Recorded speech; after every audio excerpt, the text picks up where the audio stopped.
Alors nous en venons maintenant à notre thème, celui de la vidéo dans le football. La vidéo est un sujet d'importance et, je dirais, d'actualité. Et pour prolonger notre discussion, c'est un des enjeux majeurs du football de demain. Les erreurs sont nombreuses, que ce soit dans les matchs importants ou dans les rencontres qui le sont un peu moins. D'autre part, les conséquences financières et ou sportives des erreurs peuvent être énormes. Nous allons voir quelques exemples. Le premier exemple est, je dirais, historique. Il date de la finale de la Coupe du Monde 1966 entre l'équipe d'Allemagne et l'équipe d'Angleterre. Donc c'est une historique du quotidien sportif L'Équipe. Et si l'on regarde de plus près, on s'aperçoit les 3 derniers buts contestables et 2 exemples d'erreurs dans cette page. Donc vous pouvez constater, donc sur la première photo, bon je sais qu'il faut avoir une bonne vue puisque vous êtes un peu de loin, il y a sur l'égalisation allemande, il y a le ballon qui est sur la main d'un joueur allemand.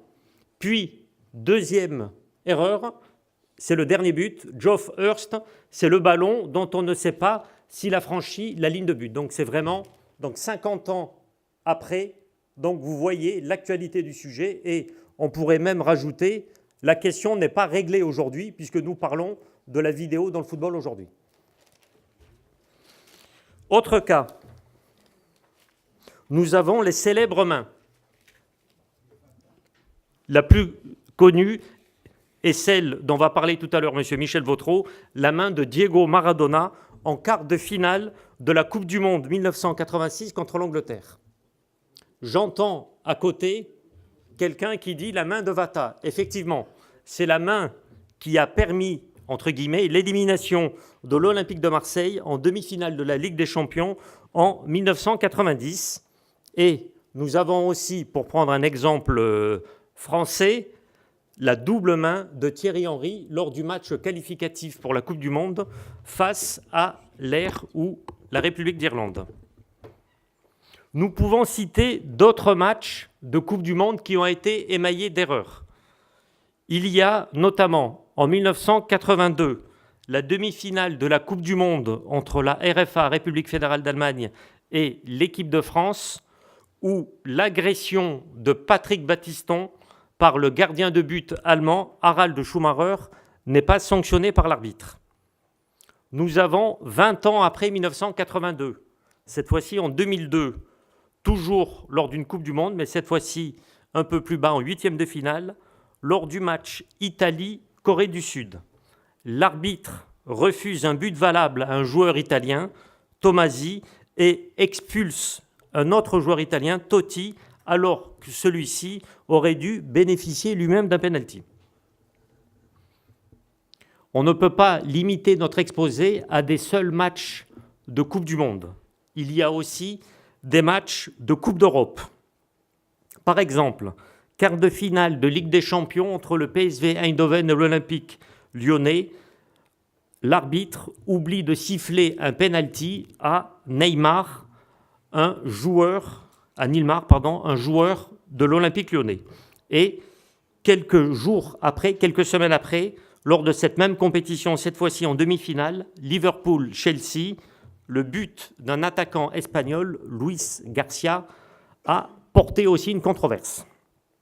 On peut tourner. Mais, malgré ces erreurs, nous en reverrons d'autres tout à l'heure, mais malgré ces erreurs, la vidéo fait l'objet d'opposition et de critiques. Pour certains, les erreurs sont nombreuses, mais les oppositions à la vidéo sont très fortes. On peut les citer ou les synthétiser sous 4 points.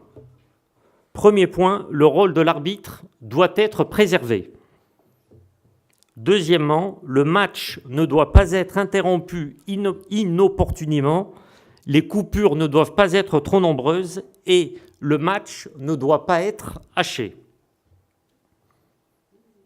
Le troisième point, c'est le troisième critique de la vidéo, c'est son coût.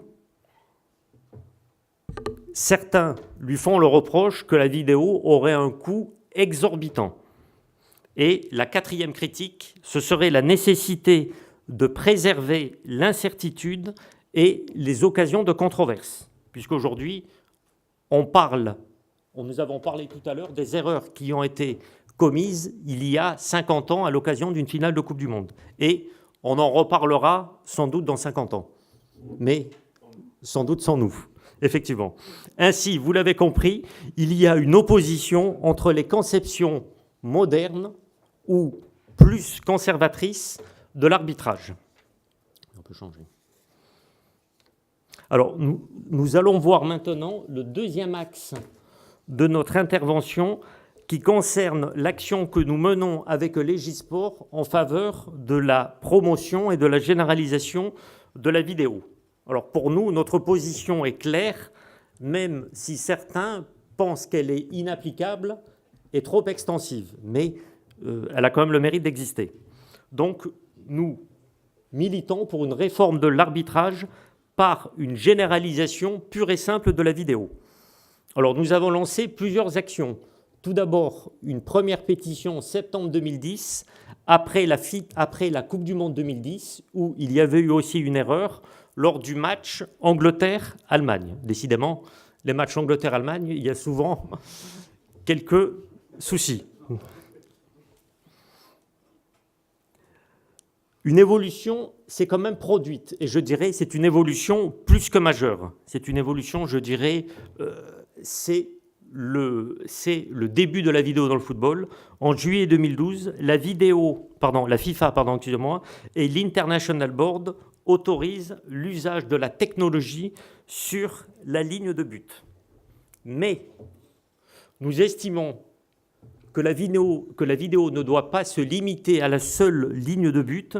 Nous pensons que la vidéo doit être généralisée pour d'autres cas, le franchissement de la ligne de but, donc ce qui est le cas depuis cette décision de la FIFA et du board, l'expulsion, mais aussi l'expulsion, la faute de la main, le penalty, la brutalité et le hors-jeu, bien évidemment selon des modalités à définir.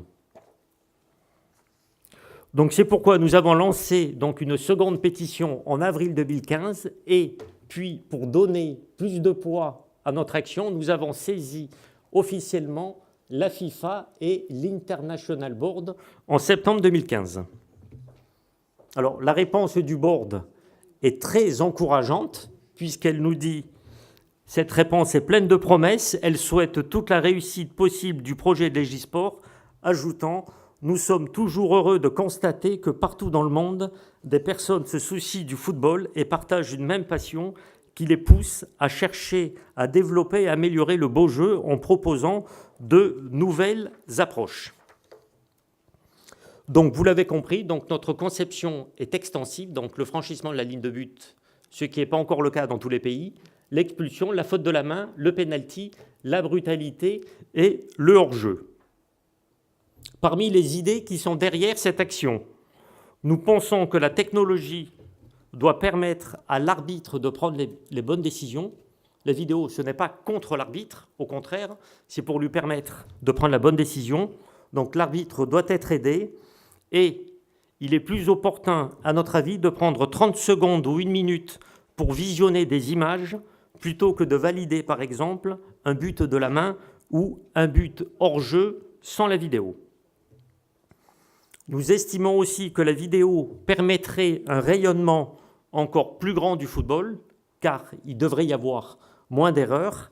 Et enfin, la vidéo, des personnes en ont parlé tout à l'heure, la vidéo pourrait être aussi un moyen de détecter les tricheries et les simulations sur les terrains. Alors, depuis janvier 2015, hélas, nous n'avons pas pu voir tous les matchs de football qui ont eu lieu depuis. Mais il y a eu quelques matchs significatifs où les erreurs ont été nombreuses.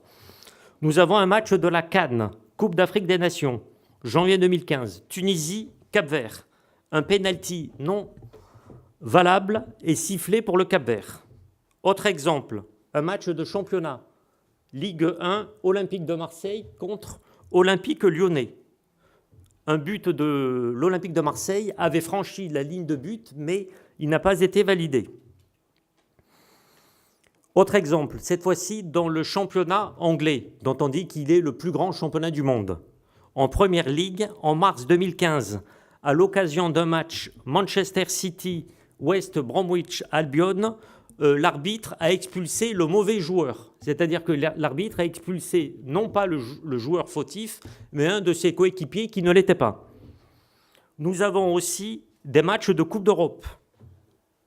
Quart de finale entre Monaco et la Juventus en Ligue des Champions. Des pénaltys n'ont pas été sifflés. Nous avons aussi un match de Coupe du Monde féminine, Colombie-France. Un pénalty n'a pas été sifflé pour la France, malgré une main d'une joueuse colombienne.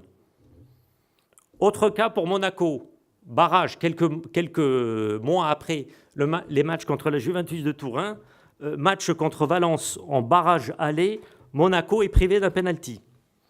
Autre cas, cette fois-ci toujours en Première Ligue, Manchester United, Newcastle, en août 2015, l'arbitre a annulé un but de Wayne Rooney pour un hors-jeu inexistant.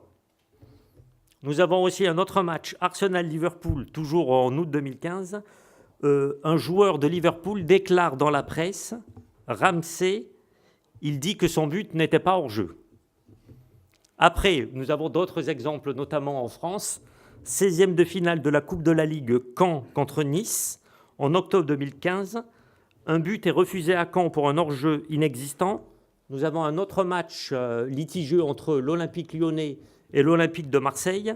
Puis, nous avons aussi récemment un quart de finale de la Coupe de la Ligue entre le Paris Saint-Germain et l'Olympique lyonnais. Donc, c'est dire les erreurs qui ont lieu, non pas à toutes les journées, mais très fréquemment. Alors, les critiques que nous entendons, et nous arrivons au terme de notre exposé, les critiques que nous entendons, c'est que la position que nous défendons de Légisport serait trop large. Donc, c'est les critiques, une conception trop extensive. Parmi les autres points négatifs, certains estiment qu'une utilisation de la vidéo serait trop grande et nuirait au bon déroulement d'un match. Les matchs seraient trop souvent arrêtés et hachés en raison donc de l'utilisation de cette technologie. Et certains craignent que l'arbitre soit aussi trop dépendant au regard donc de la vidéo.